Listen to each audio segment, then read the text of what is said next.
Hello. And not. So we are in English. Yeah, welcome back to this advertisement episode. I'm not quite sure if everything is working. You know, if you do a short break, then yeah, things tend to break. But whatever. Yeah, and as you might have noticed, my colors are broken again. I tried to fix my drivers, but yeah, I decided against spending too much time on it since nobody's watching anyways, so yeah, whatever. Okay, so today we're going to, well, before I start the video, let me quickly check if the stream is even starting and if I'm able to connect to the server, which is reachable under lgl.sillyhoon.com.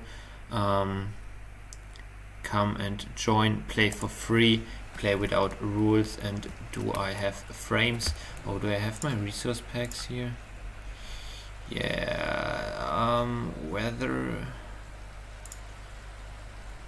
what does it work? Fire, bar. Yeah, okay, let's see how this goes. Yeah, that's good. Cool. Yeah, my frames don't seem to be too good, but that's probably due to the messed up drivers and I'm being on a laptop. But yeah. Okay, so now the stream should be online.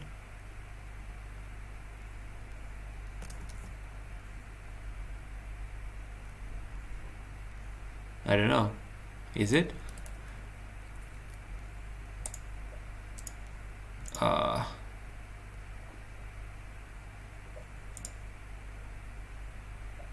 It doesn't seem to be.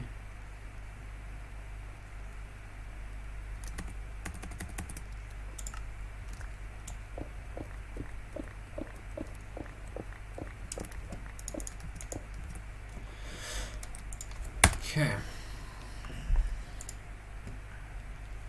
Let me double check.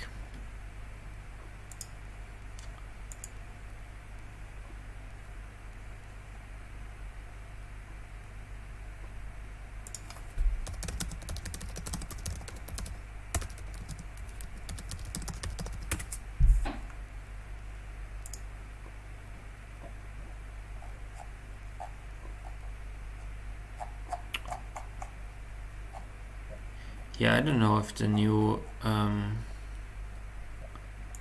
streaming thing works too good.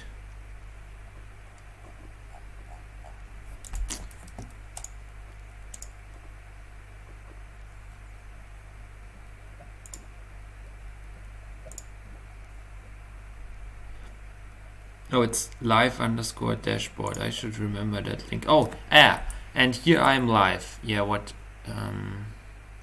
Oh, but I'm live with the wrong description and title now, am I? Yes, I am. Okay, that's bad. Let me quickly update that. So I put the new link in here. I don't know why YouTube, the new version, is so annoying, or I don't know if it's not launched yet, but it doesn't seem to work properly. mediaccc.de.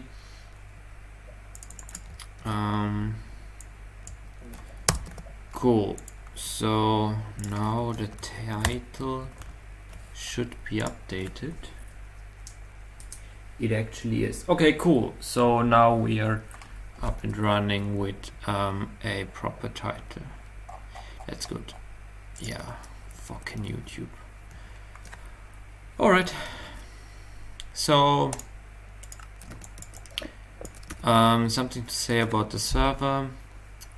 Should I do some advertisement stuff? I guess. Okay, so this is a anarchy server where you can play, and yeah, you're not as limited as on other servers, so you're allowed to use hacked clients, you're allowed to chill laptop, you're allowed to grieve, and all the other things. Yeah, and there will be no word resets, there are no plugins, there's no administration, and if this is an environment that you would like to play in, also there are no players, so it's a very chilled environment.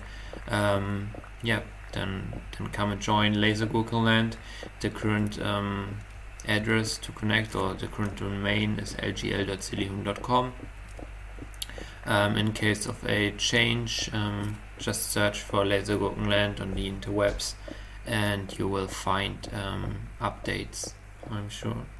The current somewhat official website of the server is silihun.com/Lasergurkenland, and there you can find news and stuff and information about downtime. I mean, the server is not running on like my PC at home, and it has somewhat of a solid uptime, but nevertheless it's an unstable game and there will be crashes, and I mean, this is not, yeah, there are possible maintenance moments and stuff like that, and I will inform about that on the on this website currently.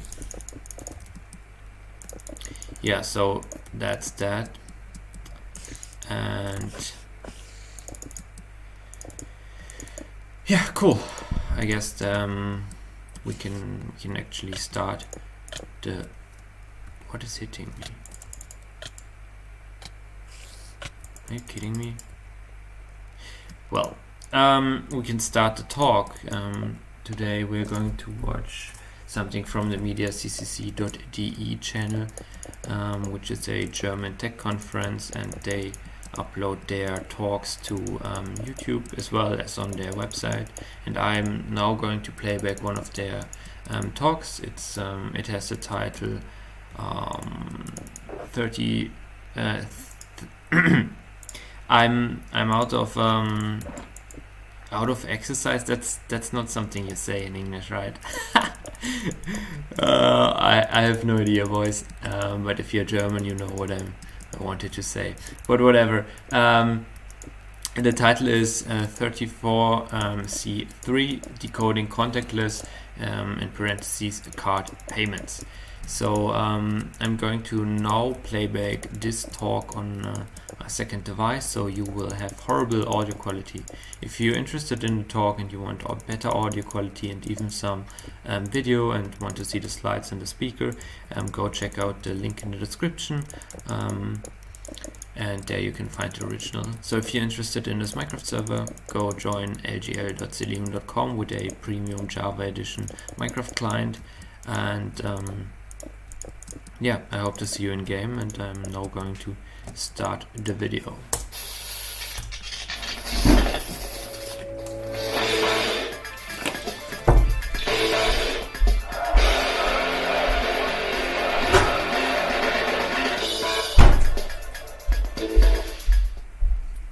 Am I muted by chance? You are at the checkout. Let me do a sound check really quick. Out of okay, we have sound. That's good. At the supermarket, and you take your cash card, you get something like 35 euros to pay, and you place it just on the top of the terminal. It makes it beep, and you have paid. Well, how does near-field communication work? In particular, what happens at the protocol levels? Well, the answers are given now by Simon Oemes, who is a co-founder of Payworks. It's a company specialized in point-of-sale payment gateway technologies. Simon has studied informatics in Munich, in San Francisco, and in Los Angeles. So let's welcome now Simon with his talk on decoding contactless card payments. Simon, yours.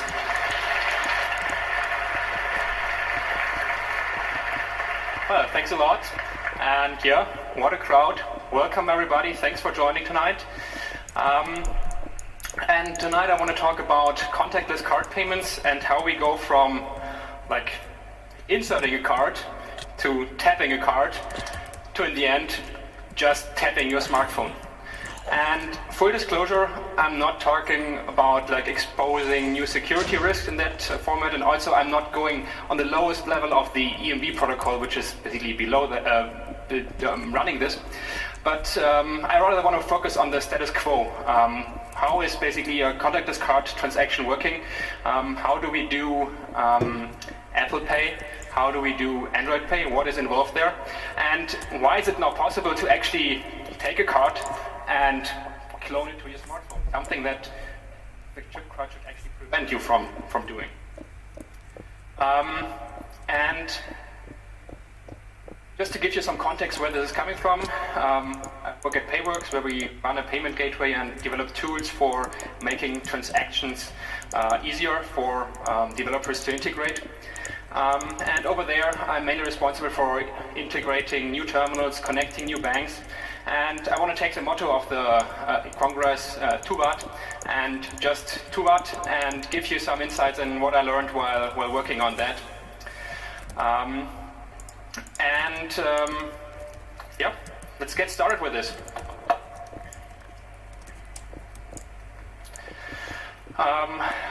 Probably everybody here in the room has heard about contactless payments and has used it. Maybe, maybe not. I mean, in Germany, adoption rate for contactless transactions are relatively slow. First of all, you get a new card from your bank or your credit card company, and even if you have that, you still need a terminal which is actually able to handle contactless transactions.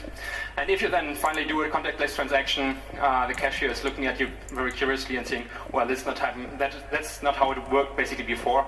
And in the end, you get your goods, but there are always some surprises waiting for you.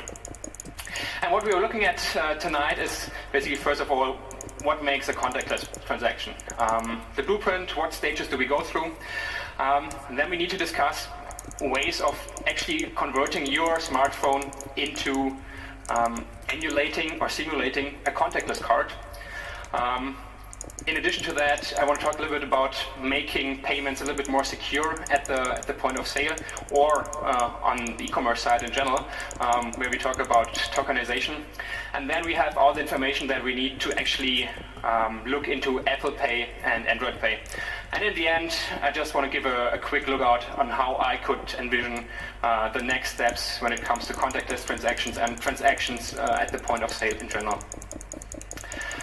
So, looking at contactless transactions, this is a relatively new technology, and you might think, well, somebody came up with something new that was basically state of the art. But if you look at the underlying protocols, you will see that this just brings EMV transactions, that's the protocol or the workflows that are used for contactless, for the traditional chip cards, to the contactless level. So you basically take what you have and put basically NFC on it, and that's it. And because I'm not going into too much detail when it comes to the contactless transaction. Okay, I hope that's the video, not me. Is my sound card dead, boys? Where he was talking about EMB transactions and yes, actually it's going the on the lowest. There's a comment in the comments.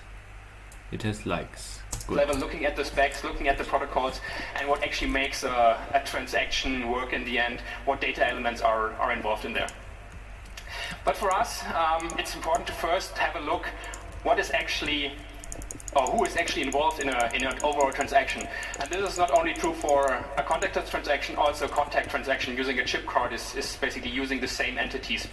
So on the one hand, you have yourself as a shopper, as somebody who wants to buy something, and you have a credit card. And this credit card is given to you by a bank, by your bank, and because this bank issues you the card, this bank is called an issuer. And then on the other side you have a merchant who owns a store, and he wants to accept credit card payments. So he needs a terminal. But just owning a terminal doesn't give him anything. He needs to have a merchant account with a separate bank where in the end the money is basically put onto. And this is called an acquiring bank or acquirer. So now we have two sides, and basically they itself look fine, but in some way we need to bring those two together. And well, we know what we use. We use a network. And in our case, we use payment networks. This would be, for example, the Visa network, the MasterCard network, American Express network, the web networks that are available, and they interconnect the acquirers and the issuers so that in the end, the payment can be transacted basically between all parties. Now that we know who basically is involved in a transaction, let's have a look of the different phases or steps you go through during a transaction. Before you can actually make a transaction, well, you need your card, so this is the card issuing step, and the merchant needs his terminal. So this is the terminal provisioning, where he gets a terminal which is configured, gets the correct configurations loaded there and set up, and configured what kind of cards should be accepted. And then we're at this point where we actually want to make a transaction. And there you basically go through 3 distinct phases. So you have the phase where you basically tap your card to the terminal. Then you have a phase where the terminal is doing some internal stuff, evaluating what the data that it actually received. And most likely after that, it will go in a phase where it basically goes online, uses the network, talk to the issuer of your card to check if you actually have funds on your account and if this transaction is genuine and should be actually approved. And after that, we have a separate phase, which is not that important for us, which is the transaction settlement. So this, in the end, makes sure that actually money moves from one account to the other. We're going to basically focus on the 3 highlighted here. So imagine you go into a store and want to pay with your card. The first thing is that on the terminal, the amount is basically shown, and you, as a shopper, go there and tap your card on the terminal. And the terminal in this phase basically sees, okay, well, I have a contactless card in my proximity, and I have a basic idea what kind of card is this. So is this a Visa card? Is this a MasterCard? Is this an Amex card, JCB, you name it. And as a first thing, before actually continuing with the transaction, it activates a special kernel.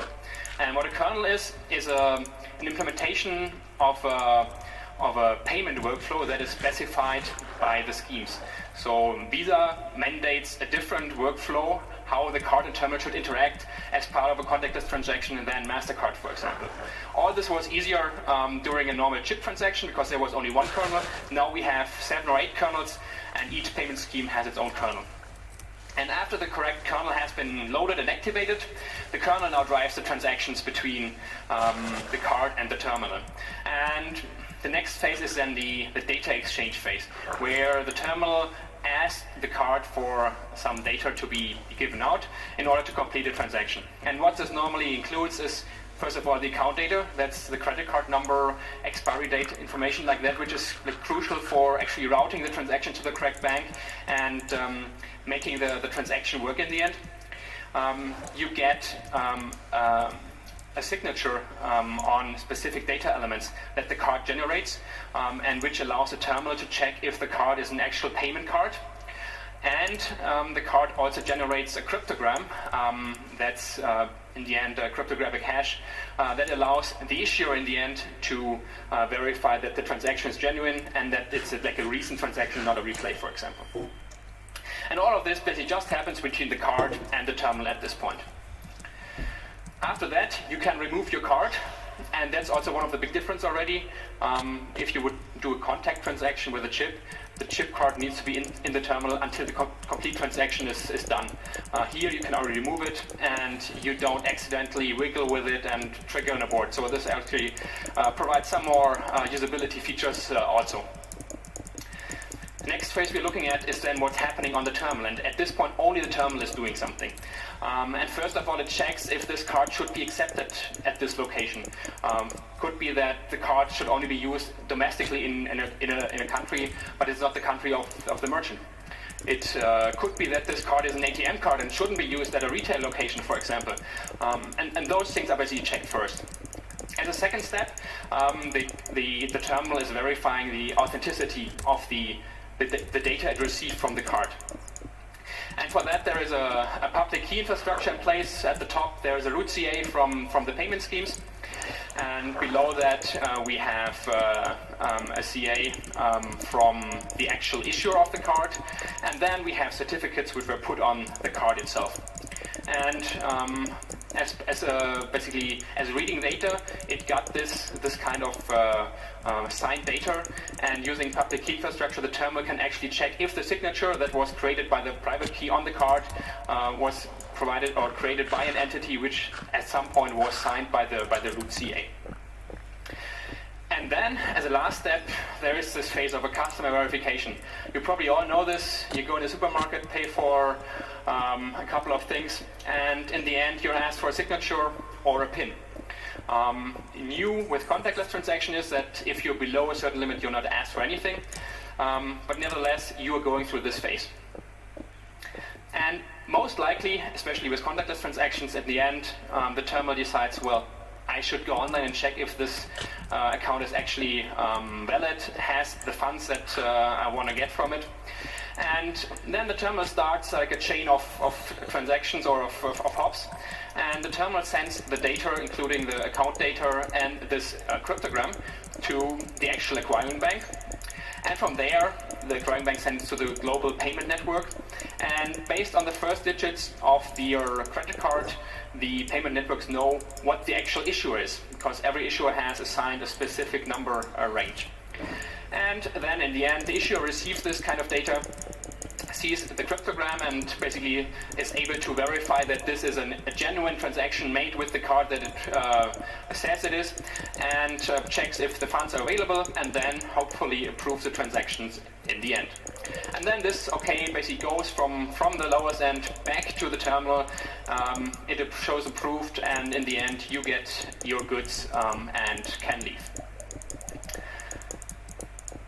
So that's basically looking at a whole transaction as an entity. Talk a little bit about what kind of data is exchanged as that. I think it's interesting to see what actually is basically saved on the credit card. Again, Tim's talk about EMV has some more detailed information on that. But what you basically get is account information. You get your primary account number, your credit card number basically. You get your track 2 equivalent data. That's basically a data element which mimics the data that would normally be on a magstripe if you still had one. There are still networks which only route those kind of information and not the whole transaction data. And for backward compatibility and legacy reasons, this is still present. Aside from that, you also, for example, have the expiry date. Then you have verification information. So what kind of verification should be supported? The card can make some recommendations. The terminal has some information what it actually supports. Does it have a PIN pad? Doesn't have a PIN pad? Should we accept signatures? Information like that. Then we have the authentication data. There you basically get the reference to your CA public key from the card schemes. You get the public key of the card itself, and the resulting signed data to check offline on the terminal if the transaction is valid.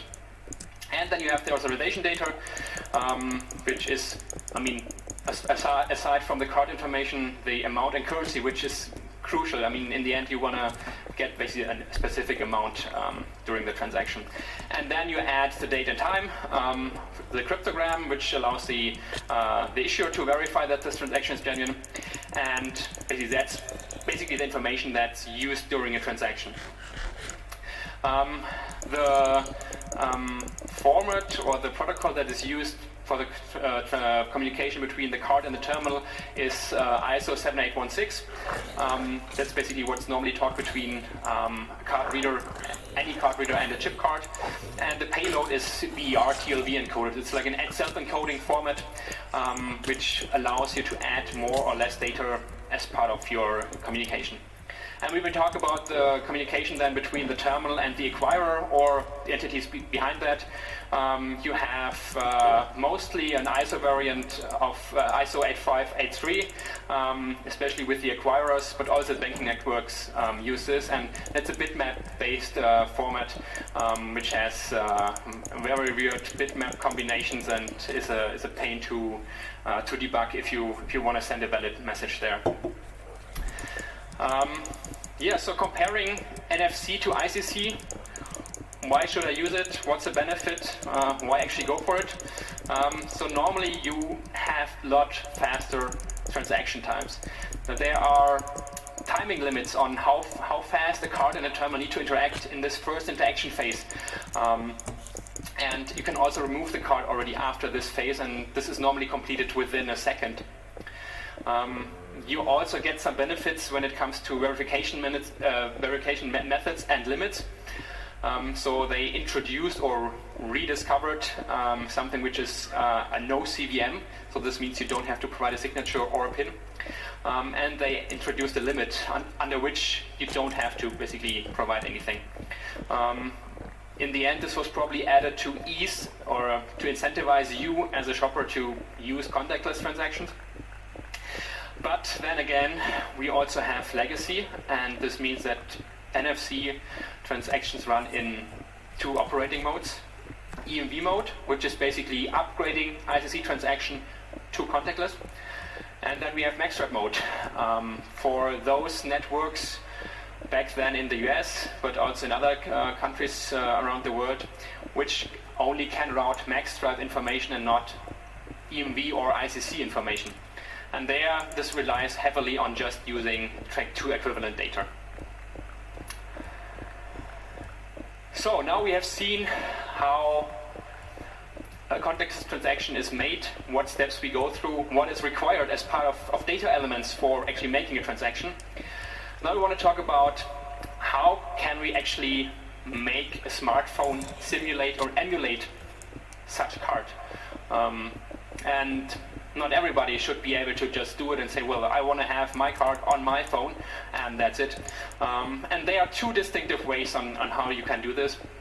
And the first one is basically using something which is called a secure element, which is an enclave for cryptographic and sensitive information. Enclave? Which basically, once it basically receives this kind of information, no longer gives it out. It's basically a micro HSM, if you like. And your normal chip card is basically a secure element, but nowadays we also have phones which include this. So also again, looking at the parties, if you talk about secure elements and basically providing this information required for making a transaction to a secure element, what do we need there? Well, on the one hand, we need the smartphone, or in this case, we are talking predominantly about a smartphone, which has this kind of secure element, and which at some point receives the information and data required for emulating a card. And then we have something which is called a trusted service manager. This exists for a long time, and this is also the entity which normally provisions your actual chip card, and it holds the cryptographic keys to actually modify data within those enclaves. And now this entity is also then linked to your smartphone and has the power to actually load information in there. In the past, we have also seen secure elements as part of the SIM card, but there, for example, the Trusted Service Manager was the mobile network operator, so you had another player in there, and this never really took off. And so we have our next try with the smartphone and some entity which is a Trusted Service Manager. There is not just only one service manager, but there are a lot of them, and the one who is provisioning your smartphone isn't the one that also provisions your smart card in your traditional credit card. But those are the two roles which play a major role when it comes to making a secure element able to make a contactless transaction. So looking at when do we actually get the data into the secure element? Well, I mean, you want to make a transaction with the secure element, you have to do it before actually making the transaction. But most likely you already have a card, so this happens right before your first transaction. After that, you can make as many transactions as you like. And looking at basically how this works out in the end, you as a user normally enter your credit card number on your smartphone, you scan it, you enter it manually, something like that. And then your smartphone or your app talks to the Trusted Service Manager, gets the information, hey, I want to provision this kind of card. And this Trusted Service Manager normally has a connection to your issuing bank or a group of issuing banks. And then there it checks, hey, well, I want to add this card to my secure element or to this specific phone. Can I do this? And normally then the first thing the issuer is doing is talking to you as the owner of your card on a second channel, SMS, email, whatever, and ask you, hey, somebody is asking to provision a new card to your smartphone. Is this actually you, and do you approve this in the end? And as long as you don't do anything, nothing is happening, so you actually have to confirm this. And then the issuer gets active again and provides to the trusted service manager the information, the cryptographic keys that need to be embedded into the secure element, and from there it goes back to the smartphone, and from there on your smartphone is actually able to just mimic an actual smart card and drive a transaction at a contactless transaction terminal, a contactless credit card terminal. But well, I mean, in the beginning I talked about cloning a card, and that's not really true. We saw this. What we do, we rather provision an additional card that is added to the secure element, and this means that the issuer has a means to distinguish between, hey, we are now doing a transaction with like an actual card, and we're doing a transaction with a phone, which has been loaded with the information about how to make a card. Also now we have a smartphone in play. We don't have the dumb card, we have something which has logic there. And all the time also has biometric sensors, other means of verifying that there's actually the right person using the phone. And what this basically changed or added was an additional verification method, which is called code-how-to-device CVM, or on-device verification. And those of you who have used Apple Pay maybe in the past, this is when you press your home button with your finger and authorize the transaction by this. And this is basically a self-attestation of this device that the right person used the terminal, the smartphone, for making a transaction. And when we talk about the data that is loaded onto the secure element, this is basically the same as if it were a chip card or a NFC card that was actually handed out by your bank. But most importantly, it also includes the symmetric and asymmetric keys that are needed for generating the signed data and the cryptogram. And this is really what makes the transaction, or adds the same security level as if you would use a traditional card to the level where you use your smart card for a transaction. And this uses the same verification method on the terminal level and also on the bank level to see that this transaction is actually genuine. This is one way to do it, but not everybody has a smartphone which has a secure element, which is also trusted by all the issuers. And this is why we have another way of making a smartphone able to act as a card provider. And this is called host card emulation. And what we have there is basically we have a smartphone, could be any smartphone in the end. Well, you need NFC capabilities in there, but other than that, you don't really have many requirements there. And then you have your traditional payment network or the issuer, which is behind that. And what's happening here is that your smartphone no longer receives those generally valid cryptographic keys, but it only gets limited use keys or one-time keys, basically a code book that can be used for a couple of transactions from the network, but it cannot be used for repeated transactions. Same as with the secure element, you want to make a transaction with your newly provided information. So this host card emulation provisioning also needs to happen before actually making the transaction. But in addition to that, or in contrast to the secure element, you only get information that you can use a couple of times. So you need to have a constant network connection in order to make repeated transactions. And if you also look at basically how this works out in the end, you again enter your credit card information on your smartphone. you scan it, whatever. This then directly goes to the payment networks, so there is no trusted service manager involved there.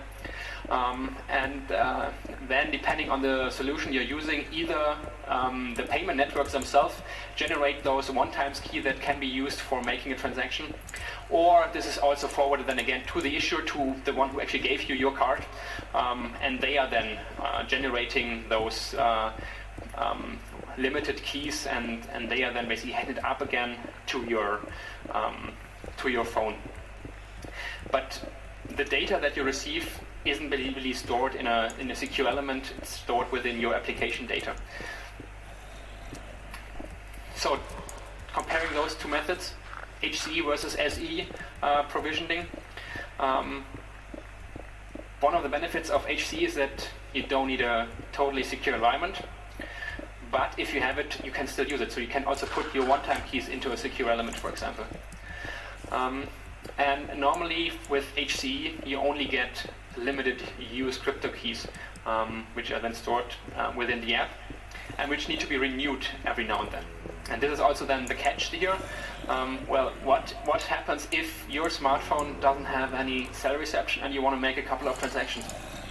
Well, after you have used your limited number of keys to basically create the cryptograms for a transaction, you're out of keys. So at least every once in a while you need to make network connectivity to refresh the number of keys that you have available. And you can also see that HCE is receiving a big push from the industry. So actually the payment schemes, the payment networks themselves provide SDKs for app developers to add this into their applications, which abstract away the network communication, which gives predefined interfaces that you can use for making the transaction. And which basically is, I mean, if you look at it from their side, every transaction that is made through one of their networks makes them money, so they want to basically bring more people onto that. And here they actually have an influence. A secure element they cannot modify, but they can bring other app developers to use HCE for their transactions. Well, now we know how we can get data on a terminal and act on a credit card, on a smartphone. And well, now we have this data on there, and it can simulate now an actual card. But well, in the end, I don't want to have my credit card data lying around in some kind of application written by some app developer, or maybe not even by a bank. I mean, we have seen what this would result in. So there's another thing that was recently introduced, which is account data tokenization. And what this does is basically it replaces your credit card number with a token equivalent. This is basically same format, same length, again for legacy reasons probably, and this can be used interchangeably with your actual credit card number. And this is something that can then be stored within your app. Well, new features, new players. We have now a token service provider. That's a service which stores mappings between tokens and the actual card number, and provides interfaces to adding new ones and to converting from one to the other. And then you have the token requester, which actually requests new tokens from the service provider, or asks it to basically translate from one format to the other.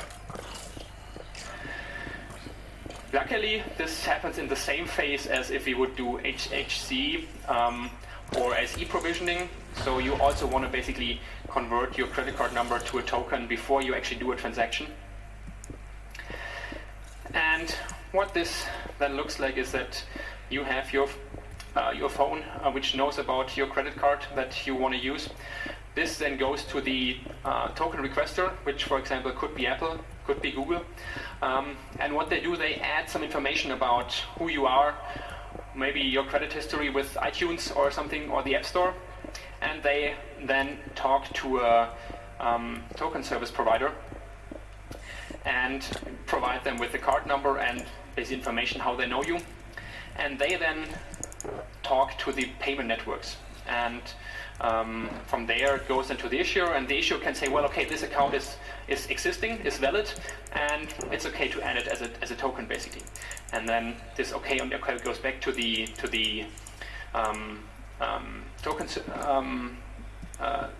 token provider, and it basically stores the actual number, generates a token, and gives it back through the requester to your phone. And then you basically have a phone which knows about a token. It can discard the credit card number and use this now for every transaction it's doing. Well, why would you want to use tokenization? Well, I mean, yeah, it provides security benefits.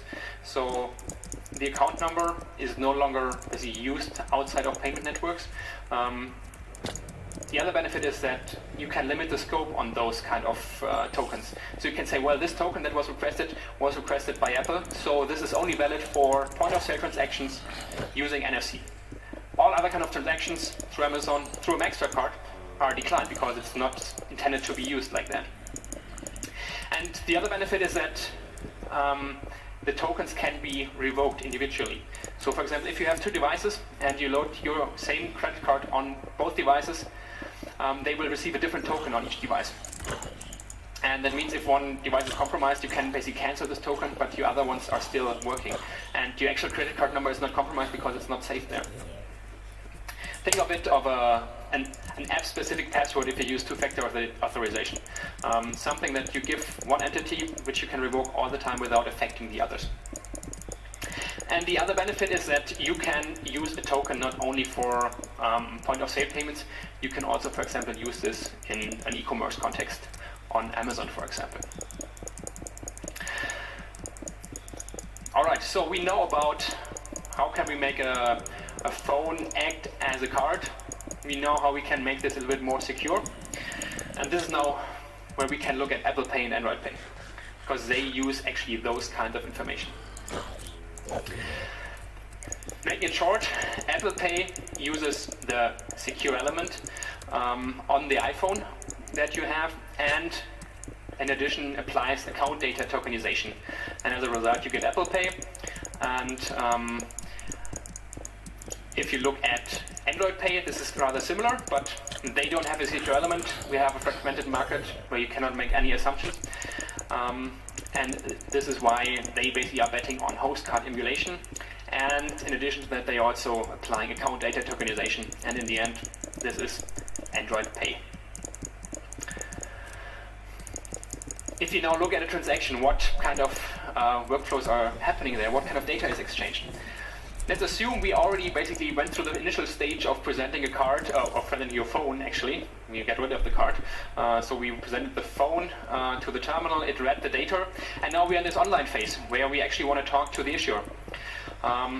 Instead of having your credit card number, you now have the token. In addition to that, you have the cryptogram that was generated exactly for this transaction, for example, by the secure element. This traditionally goes then to the acquirer. From there, it enters the payment network. And now, one additional step is happening. The payment network sees, well, okay, this is a token, this is not a card number. I don't know where to give this to. So first, I have to ask the token manager, hey, can you convert this back to a card to me? And so the token goes to the manager, and you get returned the actual card number. But this happens within the credit card networks, where more or less every information that's flowing around there is visible in plain text anyways. And from there on, the payment network then knows, okay, this is a Visa transaction, and this Visa card belongs to, for example, my Sparkasse here in Leipzig. And then this data basically is given to this bank, and the bank can then do the normal checking, hey, is this a valid card? In this case, it's a smartphone. Is the cryptogram valid for the transaction, and then gives its okay back. And that's basically what makes a transaction when using HCE or a secure element, in particular Apple Pay or Android Pay. In this scenario, Google or Apple would play the role, or would play no role in this. because as soon as the data elements are provisioned, they are more or less out of the transaction, and they also then no longer see the actual card data. So now we have seen, okay, Apple Pay, Android Pay, it adds additional security. What's happening after that? Well, first of all, especially in Germany, I want to actually be able to use Apple Pay. I envy my friends in the US, which use this on a daily basis. I'm still sitting here. I can now use GiroPay, but well, it's not helping me. But if you look around, there are other things happening. There's something which is called issuer grade, HCE. The issuers saw that, well, we don't really need a token manager in the workflow. I mean, I can actually now give out tokens to my customers via my own app. I can also give them the keys that are necessary for that, because I'm in the end the one who is verifying them and would be issuing them in the first place.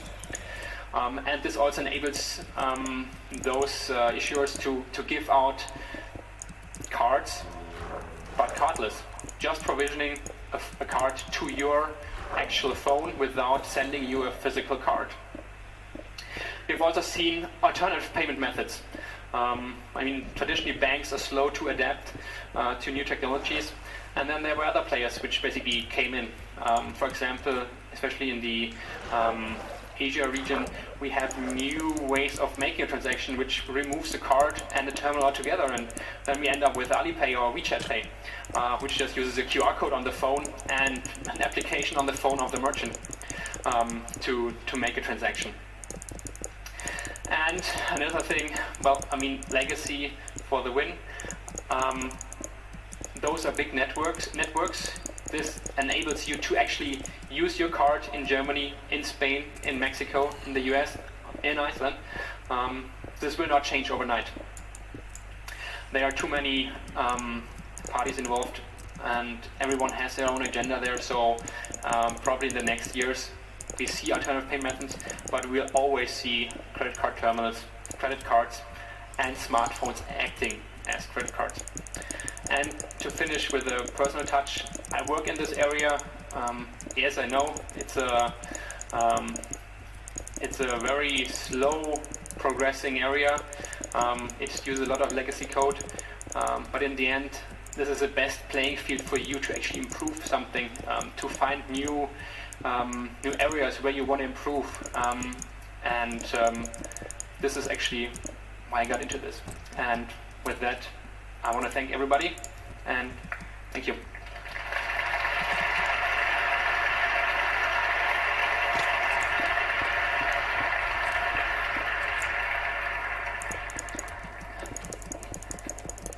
All right, we got enough time for questions. Please line up at the microphones if you're interested in anything, if you want to ask something to Simon. Do we have an internet question?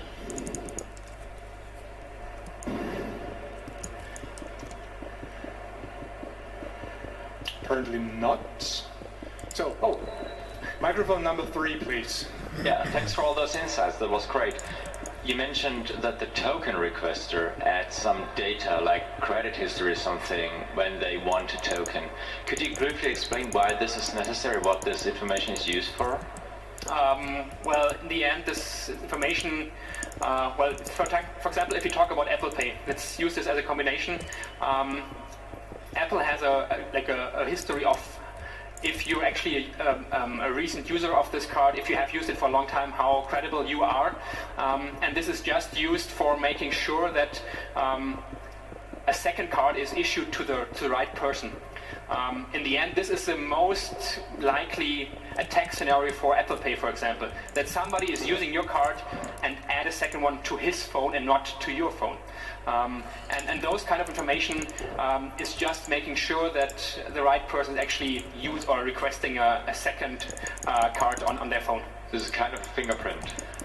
It's I wouldn't say a fingerprint because it's not reused at a later point. It's just a collection of the current moment of what you have been done and how authentic this request seems to be.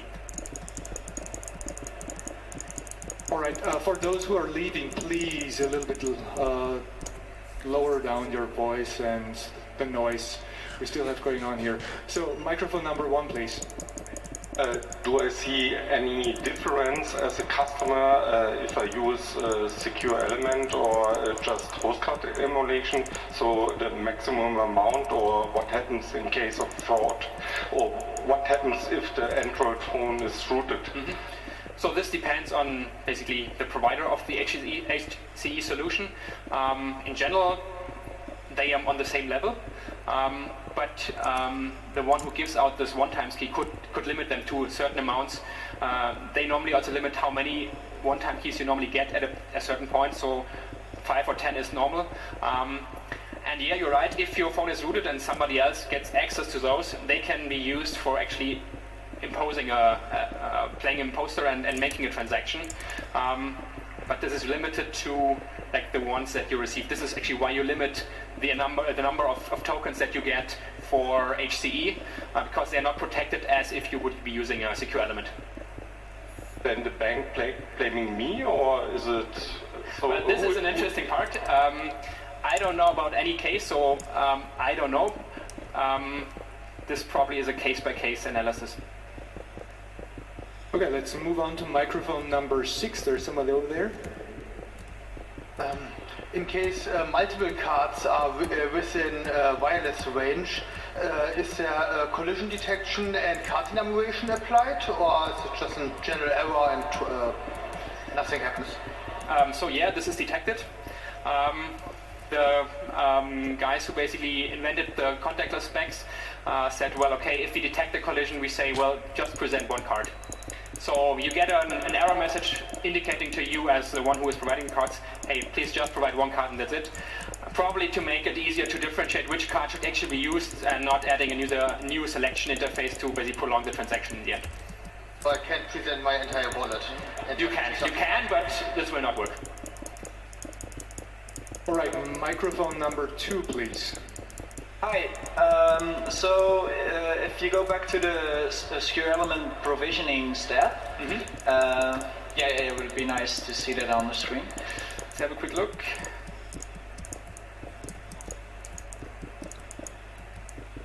Yeah. So the bottom 2 lines is that's basically a blob holding the secret keys, right?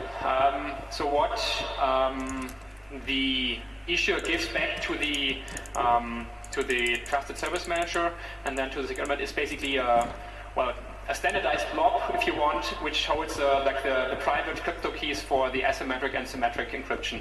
Yeah, but those are encrypted, right? Well, kinda, yes. So they are encrypted by or between the issuer and the service provider, and then from there to the phone. So it's not like you just apply TLS there or something, but it's actually they have shared keys which encrypt this on both sides. So only the service provider can do this. Yes, and only the service provider has the knowledge about how the secure element can be provisioned and the keys for actually changing data in there. Yeah. So and who is that? So in case of Apple Pay, this is Apple. And in any other case? Well, I don't know about any other solution which uses a secure element to make a contactless transaction work. And well, in the HC case, we don't have this entity. But it could be, for example, if you talk about a traditional credit card, then this could be, for example, Oberto or Gemalto, basically the creators of the manufacturers of the actual cards that you get sent by the bank. And the keys of those secure elements are diversified. Yes, so there's not one provider who has every key, but basically there are a couple of entities which then have their own access to their cards, basically. Yeah, so what I mean is let's go on to the next question. I mean, this is a dialogue, so I'm sorry, that's a little bit too much. We have an internet question, please. Just drop by laughter.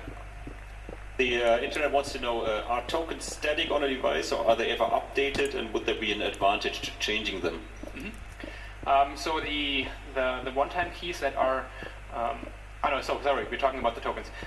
So the token, once it's basically provisioned, they are normally static until you basically say, well, I want to add another card. Even with the same card, you will probably get a different token. But in general, it's basically static. Yes, there would be benefit in changing this regularly, just removing fingerprinting options there. But as I think the major benefit of actually having this kind of option is that you can hide your actual credit card number, and this I think was the primary focus on there. Okay, microphone number 4, please. You were talking about payment networks like MasterCard and Visa. Is the same technology used for contactless payment cards known as Girocard in Germany? Or is this completely different? It's similar. I mean, the Girocard has its own kernel, which should be running on the terminal. And you don't have this global payment network, if you will, but you have like a local German network which is connected to different service providers. But the handling overall is more or less similar, yeah. And microphone number 5, please. Hi, I heard, or I often hear that risk management is one of the most important things for credit card institutes, or a pretty important thing.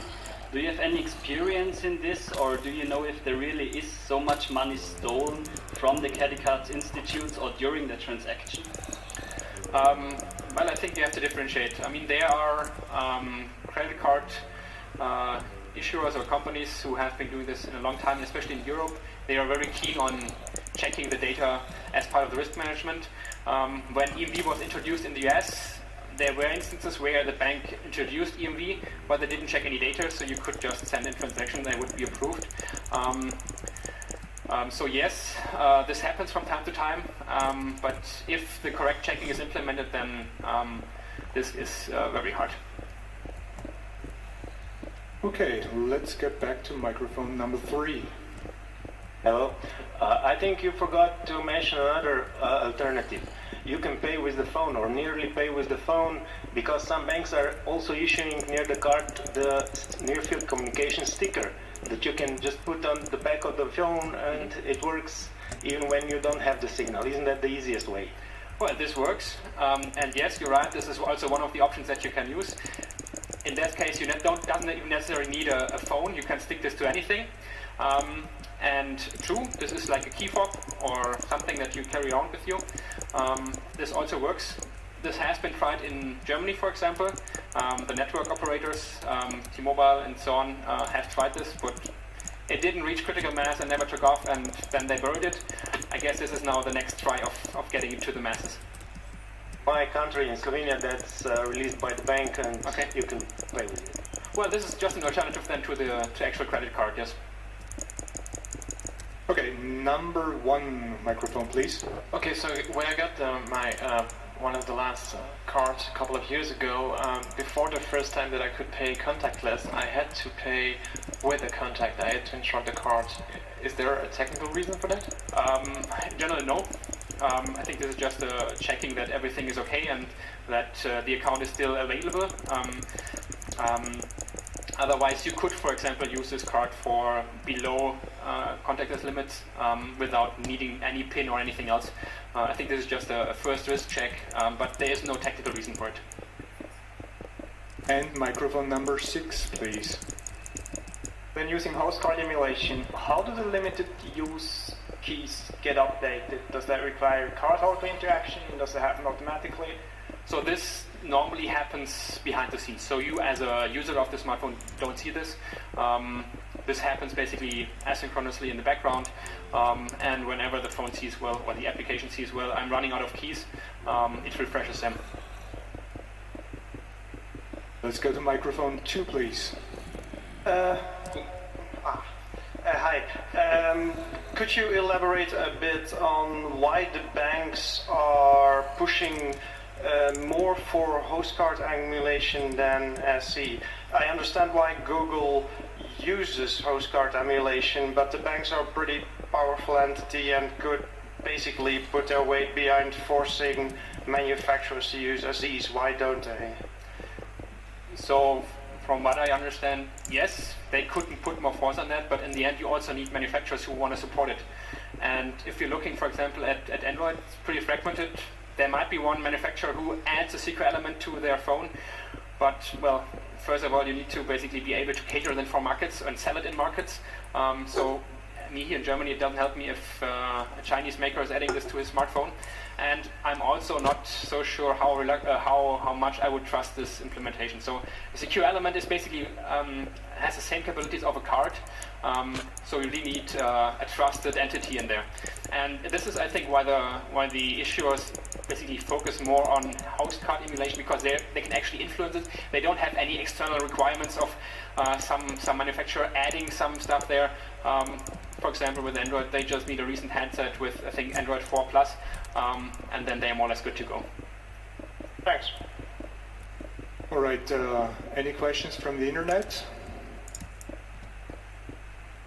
Nope. Okay, let's go on to microphone number 4, please. Thank you for the great talk. I wonder if there are any liability changes when these new workflows with mobile payments arrive, like secure element and host card emulation. Who is liable for the fraud in this case? Because there are now new players, for example, the trusted service providers, which basically owns the crypto keys for the emulated card. But overall, this doesn't change anything. It's the same as if you would use your credit card. Yes, there's somebody who basically can put data in your secure element, but those types of entities have been existing in the past. The ones who basically provisioned your own actual physical card, and they undergo the same certifications, or I don't know how you want to call this, like the same requirements in order to become one when it comes to securing your data. So in the end, the same liability is there, and as long as you use EMV, you are protected by it, except for if you use a PIN or something, whatever the banks come up with in the end. Yeah. But in general, if you use EMV, the liability is with the bank. Second small question, is there such a thing as an offline contactless payments? And if there is, how widespread are they? Technically, yes, you can use it. But this then really shifts the liability, because then you are ignoring the result of the transaction and basically just trying to accept it. But you have to differentiate between saying, well, I want to work in a strictly offline environment, and I have an offline approved transaction, which could also happen. But nowadays, I think in almost all countries that I've been working with, there is this floor limit, which indicates to the terminal when should I go online for a transaction, and this is at 0. So normally every transaction is authorized online. Okay, and microphone number 5, please. I think there is somebody over there. Hi. How does PIN verification work, and how is it different compared to a chip transaction? So when looking at a chip transaction, you normally have 3 ways of verifying a PIN. So you can basically check this offline, so just between the terminal and the card, and there you have 2 ways of encrypting it or doing it in plain text. So this is how the terminal communicates with the card and actually wants the PIN to be verified. And then there's a third option, which is online PIN, where the PIN that you enter is actually encrypted on the terminal and then together with your authorization sent to the bank, and the bank checks that the PIN is actually valid. And when we're talking about contactless transactions, then only the third option is actually available. So if you use a PIN for contactless transaction, this always goes to the issuer for checking, because there is no card anymore for verifying the PIN offline. And microphone number 3, please. My question would be about Apple Pay in Germany. Banks in Germany seem to be reluctant to accept it and implement it. One reason seems to be that they have to give up a little share of the transaction fee they receive. My question would be, how does Apple know about the transaction, and which data is sent to Apple when I pay with the phone? Mm-hmm. So I don't want them to be involved too much. Yes, and in the end, they actually aren't. Well, in order to basically be able to use Apple Pay on your phone, your issuer needs to participate in this charade of provisioning a card. And this also then means that they enter an agreement that a percentage of every transaction is basically paid out to Apple. And this happens basically independently of making the transaction. So the issuers are aggregating basically the transactions and then basically providing Apple with information of how much they get. There is no direct feedback as part of every transaction to Apple that, well, I made a transaction about this and this means that you get that. So this is like a trusting contractual agreement between the issuer and Apple. In microphone number 1, please. I also worry about transaction privacy, and is this any different with Android Pay? Do they get any transaction data?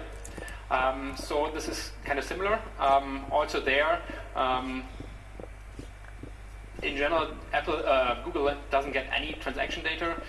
They have access to the same elements that you have as part of a transaction, but after you apply the tokenization, you also just have your replaced account number.